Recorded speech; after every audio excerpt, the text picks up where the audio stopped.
Sorry about that. A little technical difficulty there. I am good.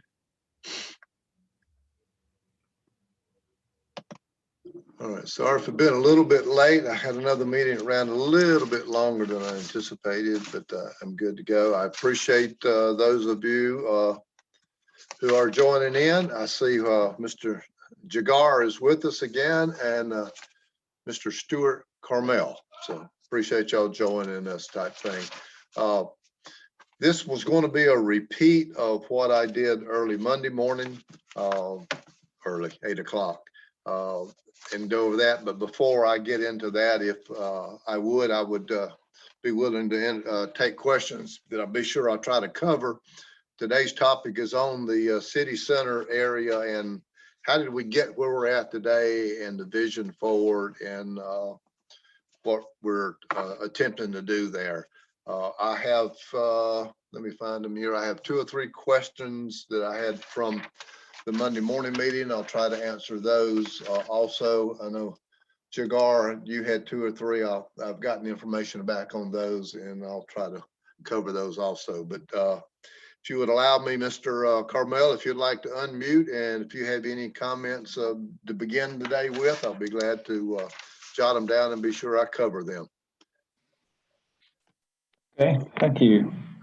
I guess I was just wondering if crosswalk improvements at Sunset or White Drive are included in the project or not. Crosswalks at White Drive, okay. I got to take, be sure I get my bearings correct. I get so many city streets running through my mind, I forget sometimes. So we got White Drive and Sunset Drive. Okay, so White Drive is the existing red light that we have right now with Jenkins Street. Got you. All right. Okay, Mr. Jagar, you've got anything you want me to be sure I cover also? Yeah, then that what we have discussed last time, I think if you can answer me any of those, if you could, I would really appreciate that. Okay, I will be sure and try to cover those. See, I have a new person, Dr. Hines. Any opening thoughts or questions you might have you'd like to be sure I cover? No, I just wanted to join and see. So thank you. Well, thank you. Appreciate you joining type thing. I'll do the best I can to give you a little bit of the history and where we're at today. Mr. Jagar is going to hear a repeat, so he heard most of this Monday morning, and we'll try to, you know me, I may throw some new comments in there, but I'll try to stay to the script that I tried to do Monday morning type thing. I wanted to give us an overview. Number one, we want to get to where our city center is and where we're heading toward right now and what's active. But to understand what brought all of that about, I want to take you through the process of that. And one of that is to understand what was the city of Mauldin, where did the city of Mauldin come from, and our history. And our history can date all the way back to 1761, but I'm not going that far back. Brief recap of 1868 when Willis Butler had the land here, and it was known as Butler's Corner, later Butler's Crossroads. And the reason I say that is I want you to keep in mind and keep that term crossroad, and you'll understand where we came from and where we're going forward and why some of the idiosyncrasies or things we've run into carry over that crossroads and the vision that was set in paper 2015 that we're trying to undo, if you will, type thing. So let's get started on that. Later on, our little Butler's Crossroad was renamed in honor of Lieutenant Governor William L. Mauldin. And in February 14, 1910, our town was renamed Mauldin and reincorporated. One of the things we need to understand is the reincorporation, because Mauldin is basically reinvented itself, if you will, 3 times, because we almost lost our town twice. the Great Depression, where the farmers lost a lot of their land, their home, their equipment. Businesses began to close. And then one of the things that was helpful or saving Mauldin was World War II. We actually had the Donaldson Army Air Force Base, and later it was called the Air Force Base, built. That pretty much restarted our area, our economy, if you will. New opportunities. Many women went to work in textile mills, as many of the fathers and the sons and the brothers had went away to war. Now, 1951, industry came to Mauldin. In 1951, Her Majesty was created. If you're fairly new to this area, you might not know what Her Majesty was, but if you're going through Mauldin and you bear left and go over the bridge on Highway 417 like you're going to Simpsonville, the building on your left was Her Majesty.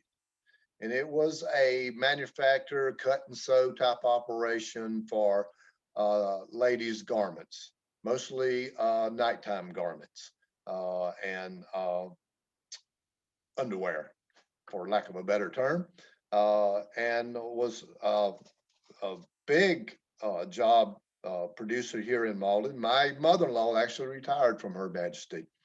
And so that was one of the industries that started coming to Mauldin around the early 1950s. If you read the Little Red Book of the History of Mauldin, you'll find the term liquid gold. And what did that have to do with Mauldin? Well, liquid gold came to the Golden Strip cities, Mauldin, Simpsonville, and Fountain Inn, and it was in the form of a water line. So when we ran running water along Lawrence Road, that was a huge driver for our economy and gave a great boost to all three of these communities. So now I'd like to give you an overview of why, and this is my overview, my own personal one. I've been here all my life, well, I'll say from about 15 years of age and up, because I was actually born on the Mill Village in Greenville, moved out to Woodruff Road when it was just country. And then I met a little girl who lived in Mauldin, and I'll say the rest is history. She's now my wife, has been all my life. But I want to give you an idea of, as I was coming to Mauldin, what it was all about. That secret term we talked about, not secret, the term we talked about a little while ago, crossroads. Our town was a crossroads, and it was anchored on all four sides by communities, single resident homes on all four corners, excuse me. And each corner in one area or another had a church. And so you came through Mauldin and you got to the crossroads, you went left, right, straight across, whatever type thing. But you were going to one of the neighborhoods that was single resident homes. Those residential homes were anywhere from like 0.3, maybe 0.25, quarter of an acre to half-acre lots, and the homes were built on those. People bought the homes, moved in here to raise their children. Mauldin had a grocery store. It had the churches for faith, and then of course we had our recreation programs for the kids. We had playgrounds for them to play on and that type of thing. And it was a safe community. So that's what you were growing up in Mauldin to do, was raise your family in a safe environment, an active environment that had recreation offerings, schools and all that. And the schools are important to the city of Mauldin because all of our schools are in the city limits. So we have our elementary, our middle school, our high school, our vocational school. They're all in the city limits of Mauldin. Now, I know one of the questions you're thinking, if I'm out at Mauldin Middle School, why does it say Simpsonville? Well, that's based on zip codes. And one of the unique features of Mauldin is we have 5 different zip codes that make up the city of Mauldin boundaries, our properties in the city of Mauldin. And some of them have Simpsonville addresses, Simpsonville zip codes, but they're actually inside the city limits of Mauldin. And somebody says, well, how do I know? The best way I can tell you to know if you live in the city limits of Mauldin is to look out and see who picks up your garbage. If it's a city of Mauldin truck, then you can pretty much bet you're in the city limits of Mauldin. And that doesn't matter if you have a 29680, 29681, our core 29662 zip code, 29605, and 29607. All 5 of those make up parts of the city of Mauldin. All right, for the factual people, let me give you some numbers here. Demographic type information. Mauldin, our population in 2010 is quantified somewhere around 23 to 25,000 people. The 2020 census is coming out, is probably projected. Early numbers show we might be somewhere between 28 and 30,000 people.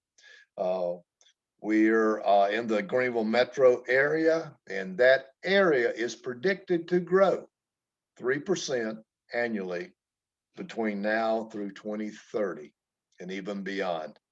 So the big thing I tell those of us that lived here a long time when they say, well, I sure wish traffic would get back to where it used to be. It's not going to happen. Growth is coming.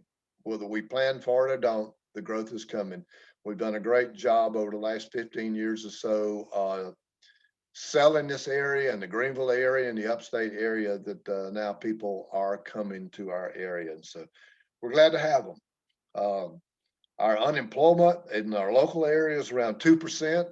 In our city of Mauldin, is probably lower at 1.8% as compared to a national average of 3.6%. And those numbers could skew because of COVID. I can't quantify those numbers just yet. Some of the things we've done from major publications throughout the United States that do surveys and identify communities and why you might want to live there.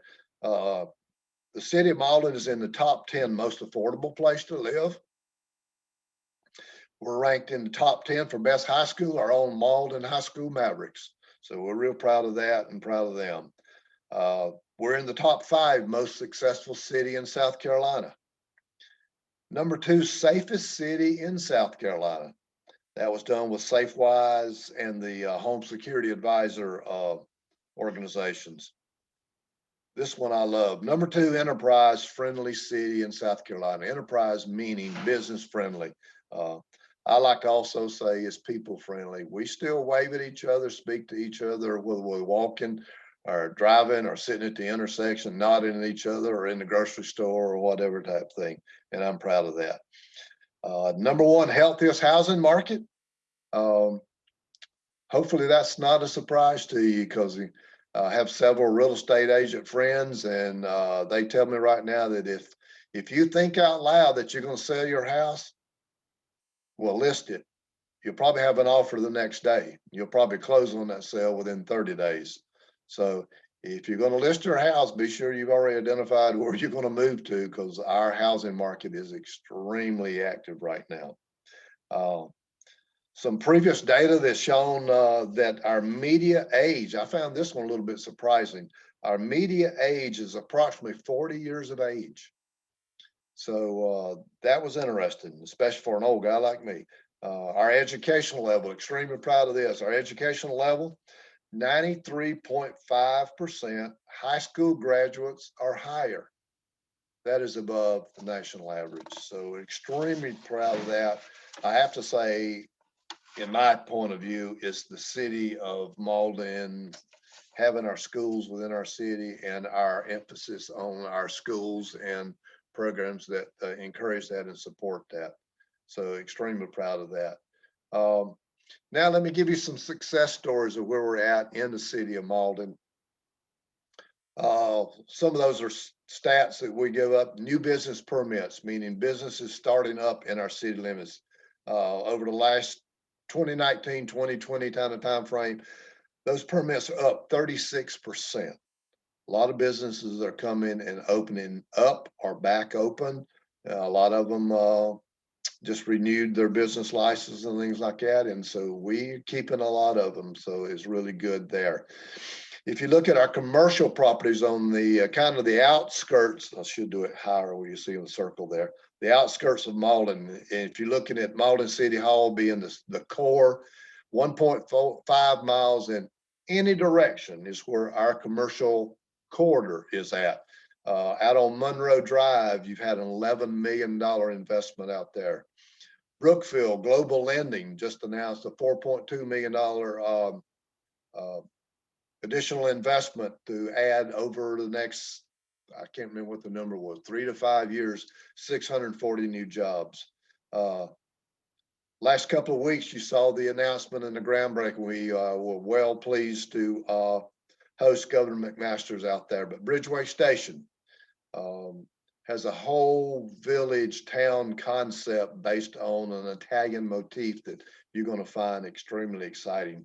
But also sitting out there is a 3-story office complex, brand new building, $7 million investment. Homes, you see homes being built out. Right now, we're showing that just the build outs, the active ones, are approximately 1,350 homes. We do hear a lot about, oh, apartments are going up everywhere inside the city limits. Well, actually, we only have 2 apartment complexes that are active in the city limits of Mauldin right now. Both of those are classified as Class A apartments. The rental rate is projected to going to be somewhere between $1,200 to $1,600 a month, depending on bedrooms. The biggest one going on that's in the city limits is going up North Main Street or 276 North, right across from Duke's Mayonnaise. You'll see Novo.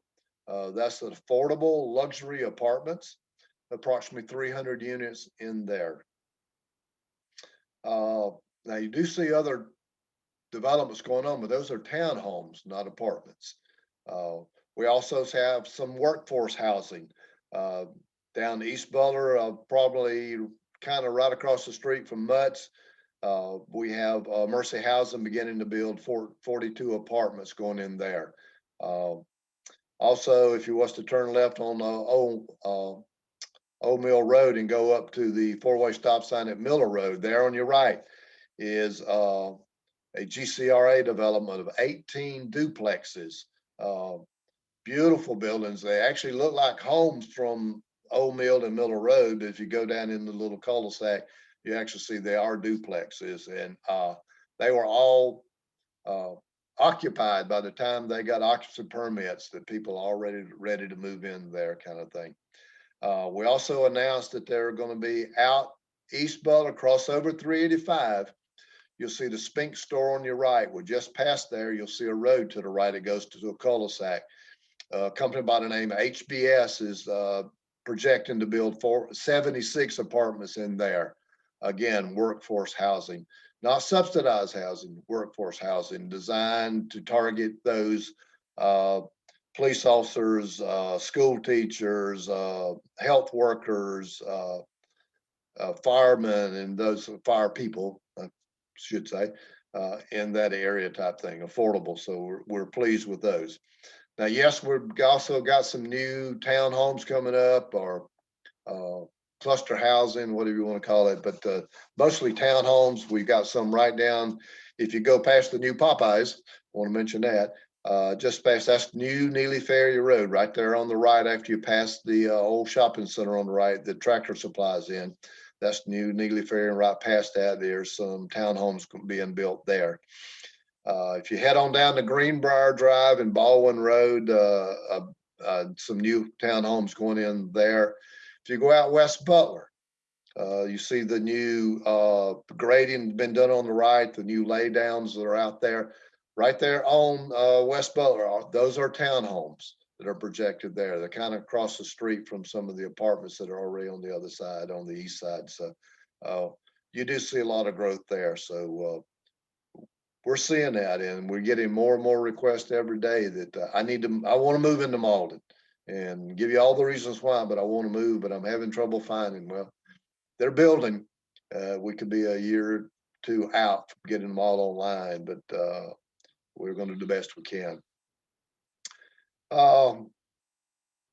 If you look and try to quantify Mauldin's households of yesterday, and then on through today, the big thing, the bulk of our homes, especially in our 4 cornerstone neighborhoods, were single resident homes.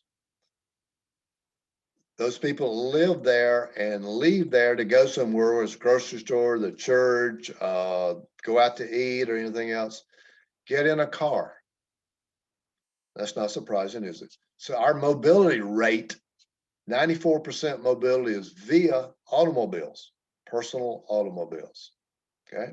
So that's what I grew up with. If I'm going to go 2 blocks down the road, I'm going to get in my car and drive. That's just an automatic.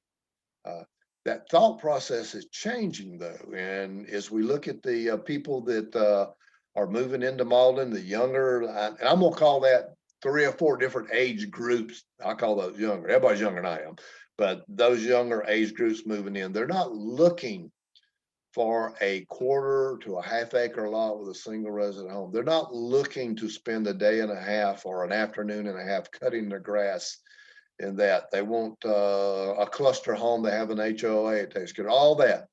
So they want to be able to leave, not automatically jump in a car, but to walk down the street to find a coffee shop, a local pub, a restaurant, a quick little bite to eat and some entertainment and some passive part.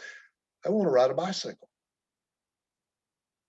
That's what we're hearing, and that's the studies that we have undertaken, and a lot of us that may avail ourselves of some of the professional training that was available to us, hearing consultants from throughout the United States saying, here is the wave of the future, and these are how small towns, small cities can survive or reinvent themselves and do that. So that crossroads that I keep talking about of Mauldin from years ago is changing. I need to keep you in the city limits and I need to provide the amenities for you type thing.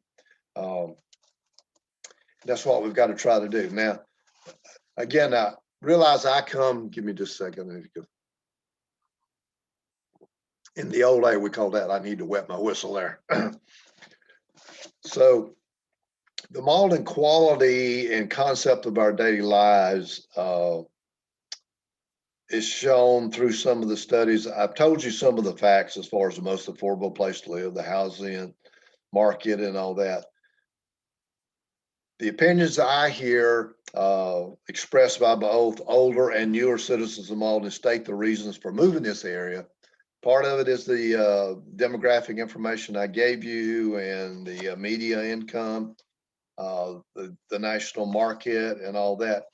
But they never fail to mention to me that feeling of a home. Mauldin is a home place. I don't worry about my children. We got great parks and recreation type thing. Yes, I've got to go to them, whether it's a city park or Springfield Park or Sunset Park. But can we take that concept and as the newer housing developments, townhomes, cluster homes, patio homes come into play, can we have some passive parks, some sidewalks, some multi-use trails, places, a bench to sit down on, that kind of thing, and some entertainment close by. That's all factored into our planning, our zoning, our vision, if you will, for our city. And we've undertaken that for the last, I know 10 to 12 to 15 years is an active plan for that. And I'm gonna go into that and give you a little more detail as to how we're coming up to where Mauldin is the vision or the approach for the future. As I talked about a little bit, the new people coming to Mauldin. Now, let me back up for a second. In the old days, hey, I like saying that now because I'm old. But in the older days, I came to Mauldin, Greenville, and the people I grew up with or associated with or met coming here, they came to a job. They got a job, so they're moving to this area, and they found a home, and they moved into it. The demographics and the studies show the younger generations coming out of college or first-time jobs or in a second job or a growth job, they identify where they want to live and they move here. Then they look for a job. So that's 180 degrees out of what I came up through. But when you hear that story and it's then, okay, all the information I gave you showed they want to live in Mauldin for these reasons. Now I need to find a job.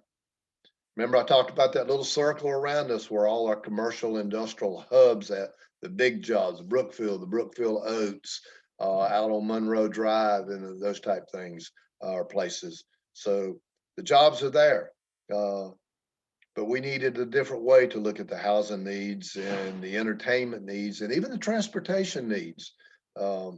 So our diversity and generational age is going to reflect that different style of wants and needs. The transportation studies show there's a desire to shift away from trips by automobile. They want to reduce their need on automobiles. How do you do that? With walkability, being able to walk a block or two and find what you're looking for. I talked a little bit about the passive neighborhood parks, the green spaces with park benches or whatever to sit down. Amenities close by, the quick sandwich shops, a good place to sit down, local breweries, pubs, in those type of areas. And we're working on that. And that was our goal as we move forward, is how do we draw that? Part of it was changing the demographic information that was out to future businesses or business that were looking in the upstate area and trying to identify where do they locate. At one time, that information that was out showed Mauldin being a poor community. Our media income, let's talk about media income now. Remember, a media is a low to a high and you're in the middle. So our media income was projected lower than it really was. So we had to collect that data and show them that however the word got out, it wasn't accurate. So our media income, if you look at in the core of City of Mauldin right now, our media income is in that $62,000 to $65,000 a year. Now, as you move from our core, that media income is going to change. Let's talk about the east side. If you go over to where the Bridgeway Station, over to Woodruff Road, down Five Forks and down there, the media income continues to go upward over there to as high as $105,000 media income. That's not a poor city, and we are not a poor city. So we have above average media income for a city our size. We talked a little bit about the walkability, the trail system kind of thing, and that's where we've been very active in our Swamp Rabbit Trail segments. For those of you that are new to the area, I hope you've heard of the Swamp Rabbit Trail segment, but the biggest draw that we talk about is the North Greenville area up through Travelers Rest, out through Furman University and up into Travelers Rest. And the story of Travelers Rest, how they reinvented themselves along that Swamp Rabbit Trail, and small business, mom and pop shops, if you will, popped up along that. And Greenville has a plan to bring those trail segments. And right now we're looking at a center hub, if you will, of being the Clemson I-Car area, right up to the intersection of 85 and 276 and all that area in there. So if they bring it there, then one of our goals for Mauldin is to be sure our trails have segments that tie into that I-Car area. And that way you'll have a segment one day you'd be able to get on your bicycle at Mauldin High School and follow the trail system and end up in Travelers Rest. Have a sandwich up there, a great ride, and turn around and come back. And as you're coming in Mauldin, we want to have various trails where you can come back a different way. That way you don't get bored. So that's all part of the vision and the plan type thing. Where can you find this? I meant to confirm this on our website, but I'm not sure. But in November of 2012, a master plan was developed and documented to try to move away from being a crossroads into a destination. And that was quantified, signed off by the Mayor Raines at that time. And one of the components in there was a vision statement for a downtown defined area.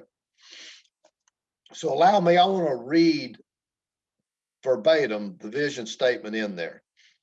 A mixed use downtown urban core where office, retail, restaurant, and residential opportunities thrive, with authentic public streets, sidewalks, plazas, fountains, and greens. Okay, so greens, green space. Plazas, areas you could walk around and find various retail opportunities, whether it be a coffee shop, a pastry shop, a local brewery, a restaurant, a sandwich shop, all that's in there. And that's our vision. And that was put in, sorry, too many meetings here, excuse me again. That was put into play and we've been moving forward with that. Now there's been several starts and stops. When you get in a vision statement and you have developers come in and you take them through that and they like it, and then they put their renderings together and say, this is what we want to do. Sometimes that doesn't line up with the vision. That doesn't line up with what we really wanted in our core area. And so it didn't work out. So we saw some of the starts and stops there. I'll talk a little bit here in just a few minutes about why we have an active start again and why we're all excited about it type thing. Let me bring this back, keeps moving on me. With our city center area. Now, where is city center? Let me help you identify that, if you will. I'm gonna start a little bit different. If you're familiar with East Butler Road, just about everybody is, and we get to our crossroads, which is Highway 276, or South Main, North Main. So if you get to East Butler Road, if you're coming, let's say if you come from 385 by the high school, that's on East Butler. When you come to that red light, if you look left, that's South Main. You look right, that's North Main. All right. East Butler Road will be our southern boundary for our city center.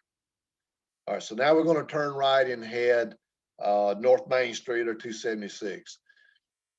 And now look to your right. That's if you see the BB&T Bank, then, well, I'm sorry, I'm supposed to call it Truist now, heading toward Truist.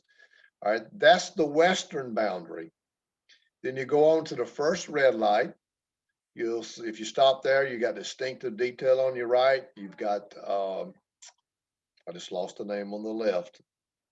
One of my wife's favorite place to go. Moonstruck on the left. And if you turn right at that red light, that's Jenkins Street. That's going to be our north boundary. So if you turn right on Jenkins Street, you got distinctive detail. You got Dr. McPhail's animal clinic. You got the old public works maintenance shed that we're moving out of type thing. All right, then work your way around a little bit. You can cross the railroad tracks and turn right. That's Murray Drive. Murray Drive will be our eastern boundary. So East Butler Road, North Main, Jenkins, Murray. There's 24 acres in there. That is our first defined city center, downtown walkable village concept. And that's what we've been working on. If you've seen announcement lately in our first phase, we announced that the Parker Group has a purchase agreement, and the developmental agreement is being negotiated with them and close. I'm hearing it's close to being finalized, but realize that development agreement is the part of being sure what a developer's proposing matches the vision, and it does. Everything that I've seen and been briefed on, he's checked them all off. So his renderings match our vision type things. So we're good to go on that. So I look forward to that one being finalized. But that is that 6.5 acres right there that our public works maintenance facility was on. There was a company in the back there, Healy's Roofing, I think it was, that rented part of that warehouse space. They're relocating. So all of that, the Parker Group is going to redevelop, and that's where I think you should have seen in the news. The proposed name there is the Pickle Yard. So it's utilizing the good bones, which means the building that there, the shed back there that Healy Brown was in, the support structures, the bones are in good shape. So we just need to, and Drew Parker's talking about reskinning that, if you will, put a new facade on the outside and redoing it all inside. He's showing in there 4 to 5, I'll call pocket restaurants, the small restaurants in there. surrounding 4 to 6 pickleball courts. You come back toward the Jenkins Court area and you'll see a green space, a plaza area, the little raised, I lost the name of that, stage, if you will, so that you could have some acoustic guitar presentations, entertainment there. Maybe some cornhole games there, and out the back. If you go out the back, then more green space, and then you see the railroad tracks, of course, and that'll be the boundary. That's where we hope to have a segment of our Swamp Rabbit Trail, one side or the other railroad track. That's all fluid and moving right now, but it's always in there that we'll have a Swamp Rabbit Trail segment tying into our city center area. Of course, as we get development there and on this end, East Butler end, we have some potential areas there developed. The old Family Dollar store you saw there, the used to be Rite Aids and the sit vacant right now. Very active developmental market and agreements being reviewed as far as something to do with that building.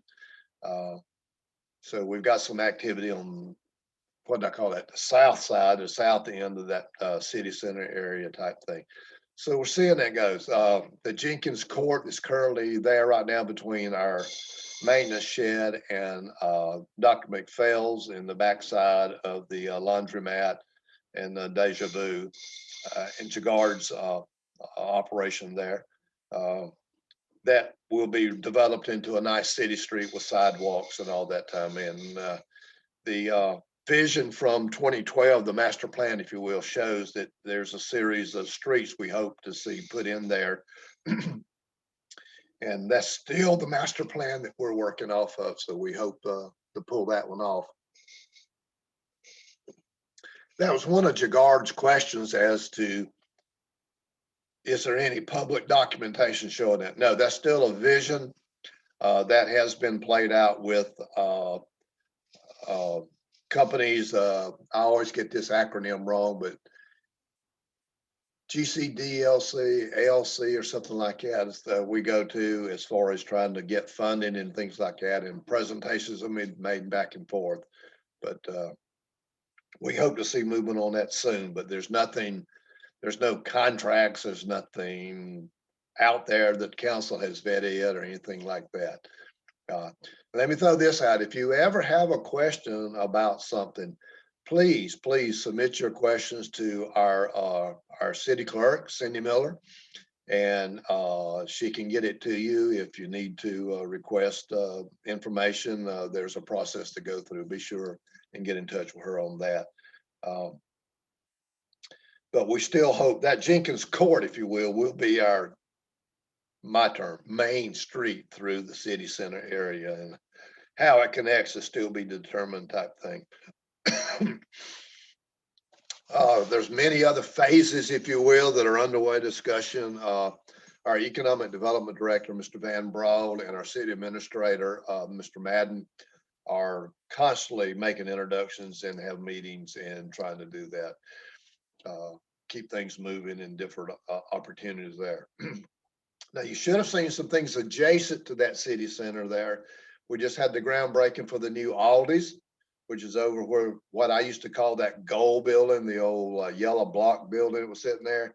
Way back when, that was our post office, and then even later became a dry cleaners, if you will, and there were some other little businesses that were in there. Okay, that building is gone now. You saw the trees cut down. Aldi's is building in there. So that will front onto White Drive. And that's probably, Mr. Carmel, that to me is just logical that if we're going to put a grocery store there, and they are putting a grocery store there and on White Drive, that signalized intersection. And so obviously there should be some crosswalks there with the old push button to turn it on and be able to walk across there safely. You know, right now, the old days, you went with the traffic light, but even when the light's green and you're going to cross over 276, you got to be watching, because people are coming out of Jenkins Street or White Drive and they're turning, and they don't expect a lot of pedestrians there. That'll change. So the crosswalk a defined crosswalk would be definitely something that would need to be there, is that walkability improves. Because if you're coming from our new city center and you bought a townhouse there and you want to walk to Aldi's to get your groceries, it's got to be safe there. Okay. And that Highway 276, our main street, is owned by DOT. So we always have discussions with them. And even if you go down White Drive and to the stop sign, or second stop sign, and turn left, you know, there's a new housing development down there called Butler Parks, right there on Pinecrest Drive.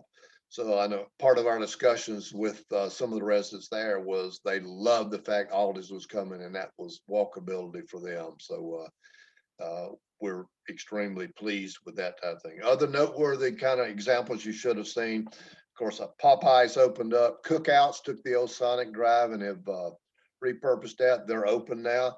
And then out on East Butler past the high school, you got a new Hip Burger, a new concept that they started with the food truck and now have their own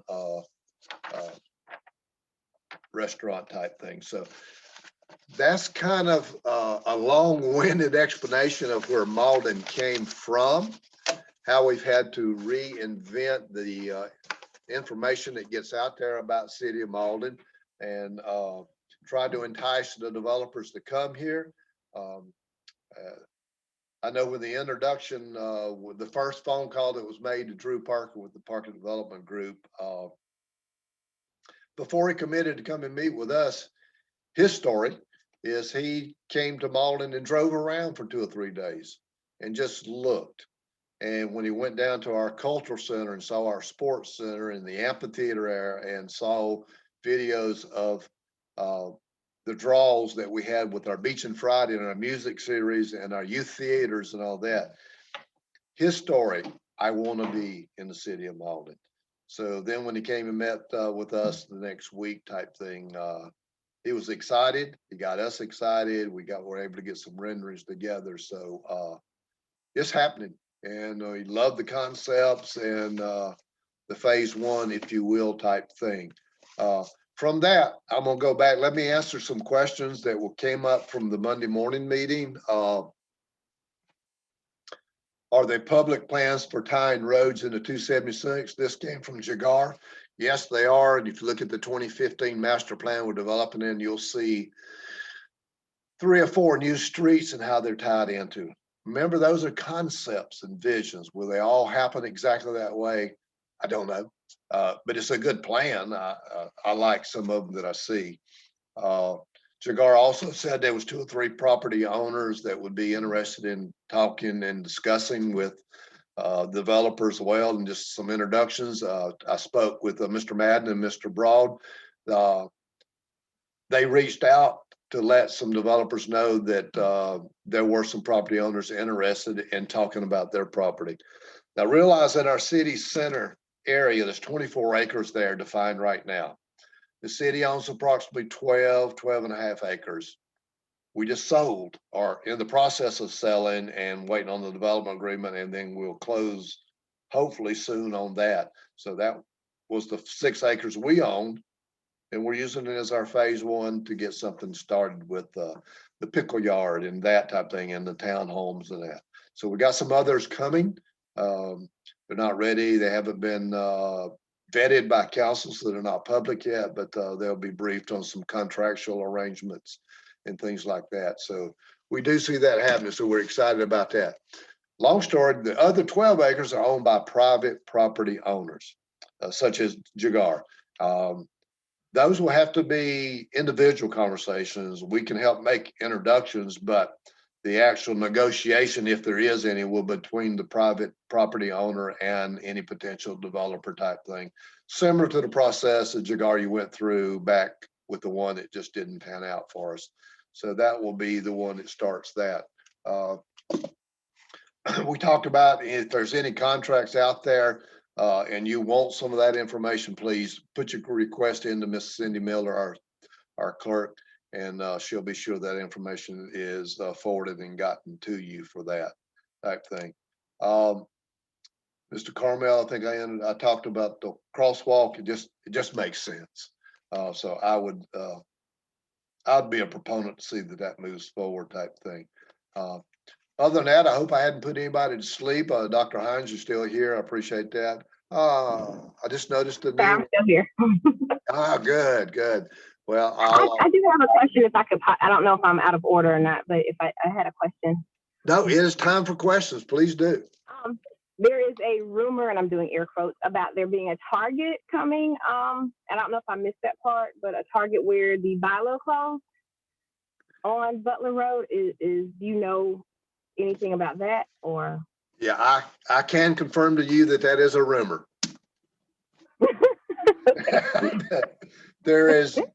There is no active discussions that I'm aware of concerning the targets. There is ongoing, our Mr. Broad reaches out every 3 or 4 months to let them know, hey, we're still here and that facility is still open. I don't have anything else other than rumors, and I hear them too. Okay. Okay, thank you. Thank you. Okay, let me recognize Nora. I'm gonna mess this up. Hedgeness. Higneshwar, yeah, you're right. Oh, thank you. Do you have any questions or clarifications I can give you on this? No, you briefed us a lot. So when is the work commencing at the backside? Oh, latest projection I heard, you're going to see a lot of surveys and there probably some engineering studies done on the backside, but I think the last I heard was early 2022. I'm thinking that's what it may be, late fall 2021, but 2022 for the actual shovel turns, if you will. No, I'm talking about the groundbreaking at the back. So is it starting sooner? The Jenkins Street backside, what you mentioned, the development part. Yes, that's the one I was just talking about. I've not heard any dirt being turned until late this year, early 2022. Okay. As I said, you will see some engineering studies, surveys, and all that being done.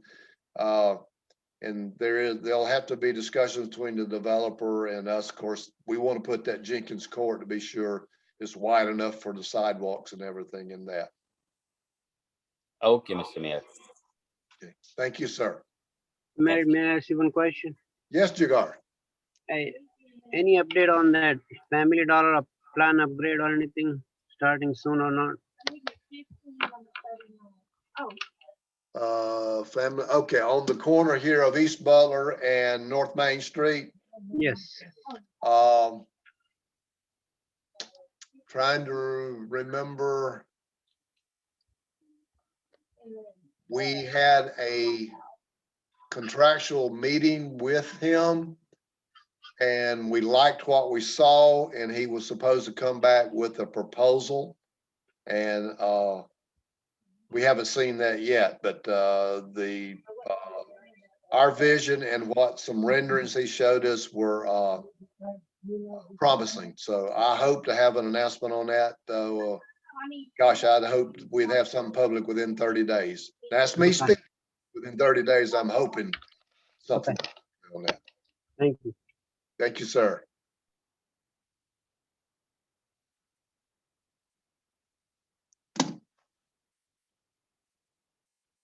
Mr. Carmel, any additional questions or clarifications I can give you?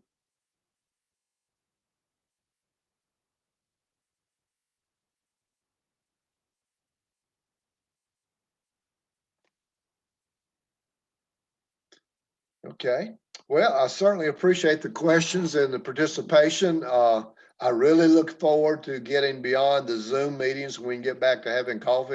Jagar, I think you joined us the first time at Tropical Grill where we had coffee and potentially breakfast upstairs and got to have a good lively conversation there. And I enjoy those and I look forward to doing that in the near future.